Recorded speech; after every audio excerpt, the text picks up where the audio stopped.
күйөөсүнүн байлыгын баарын тартып алыптыр, алып кетти дегендей. Ошондой андайлар да бар. Вариант бар, 2-3 вариант. Анткени биз ошол ажырашкандан кийин, 2 жолго түшкөндөн кийин эле баягы Инстаграмдын күчү бар. Менин жакшы жашап атканым гана көрүнөт, жакшы унаа айдап жүргөнүм көрүнөт. Бирок ошонун аркасындагы нерсе акыркы биздин 5 жылдык жашообузду эч ким билбейт. Кандай кыйынчылыктар менен, кандай карыздар болуп, кандай кыйынчылыктан экөөбүз чыга албай калганыбызды эч ким билбейт да. Жолдошум экөөбүздүн ортобуздагы маселелерди. Мен керек болсо айтып калам, күлүп жолдошумачы, мурунку урматка, мен машинам менен тийгем сага депчи. Ажырашып атканда машинамды бербей койдуң го депчи. Тамаша.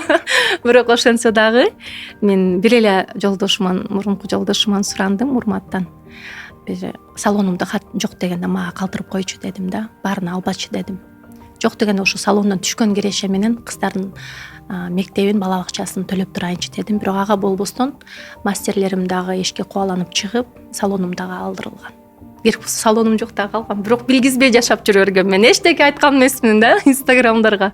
Балким ошондонбу элдин баары меники идеалдуу жашоо, бул дайым эле бай болуп жүргөн, бул анан жолдошунун байлыгын тартып алган дегендей ойдо калып калышты да. Адамдарга азыр эмнени көрсөтсөң, ошого ишене берет.